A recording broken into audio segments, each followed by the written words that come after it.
Wow, say không chê, cú nói không mà,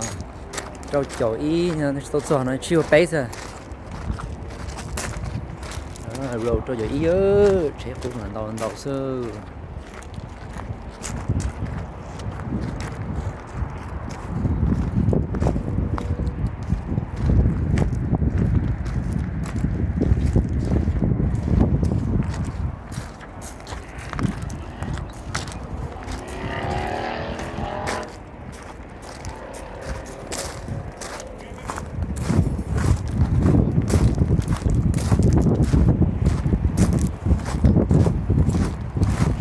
Lexus right here.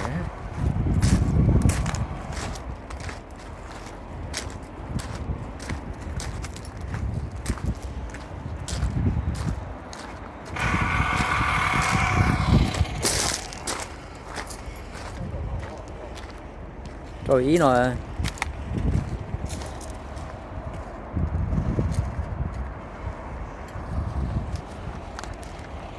Nó sẽ cho nó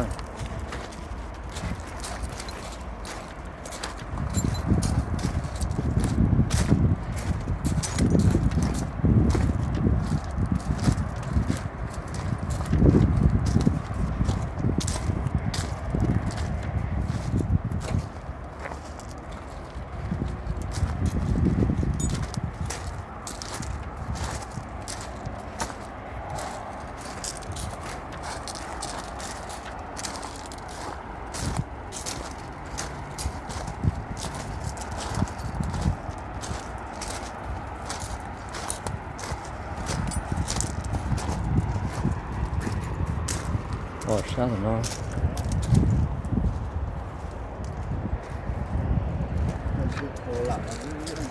có tí do à còn nó này tí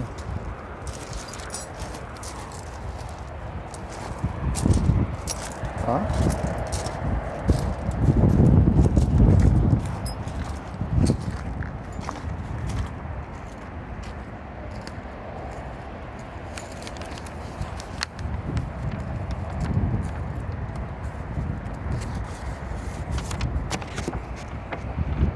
Toyota Gray Silver 4-door.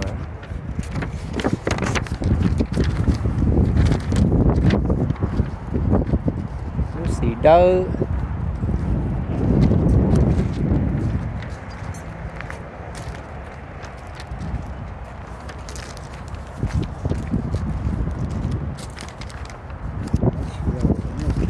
Tiền cái muốn thọ rồi.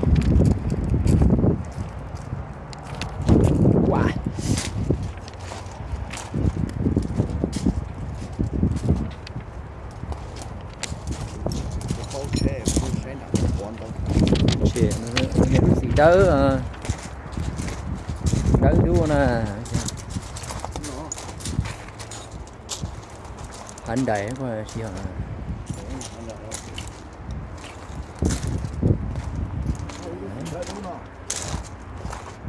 gì đỡ đỡ trò á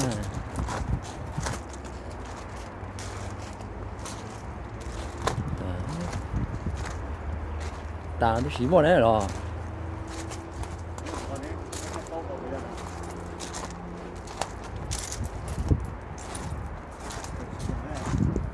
Lexus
bây giờ lúc Camry ra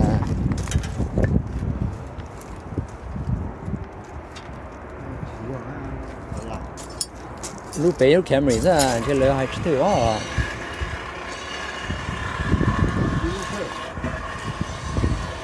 có sai mà không trong nữa ra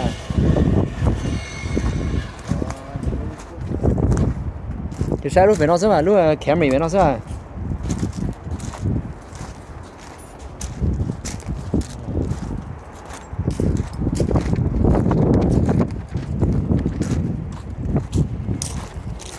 đi lúc Camry thế này nó chỉ xì chó ở đây con này thì lúc headlight chịu rồi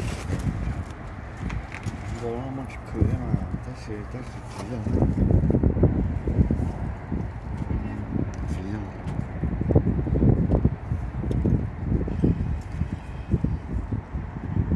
rồi à nào chỉ khá sao thay bây giờ có thay rồi tôi ngồi luôn chết luôn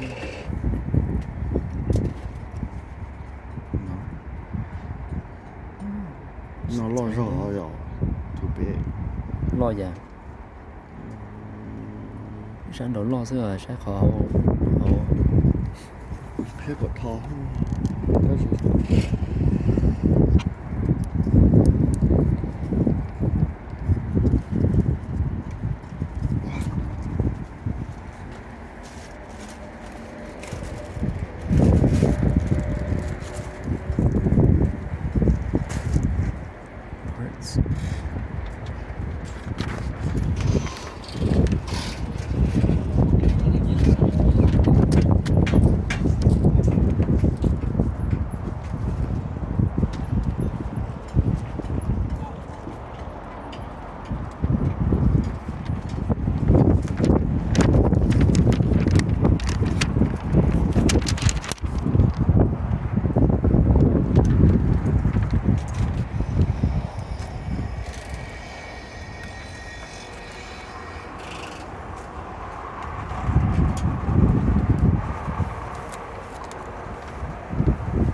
là bé mua cho chiếc bỏ tôi nó mà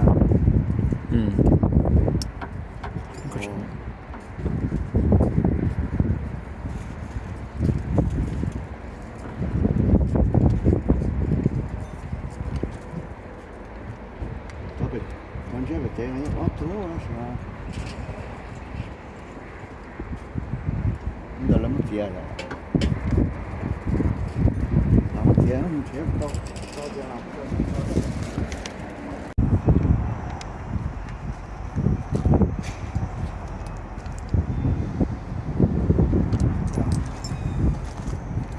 有啊，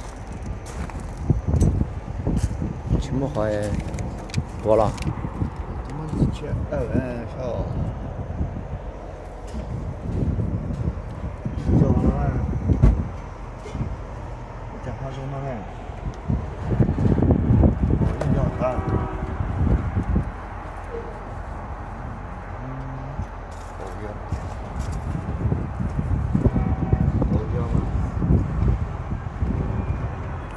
但是我要我tuổi à giờ nó cũng thế giờ lúc sáng thật khó cái gì nó sáng thật khó là chúng như thế này nó có chơi tàu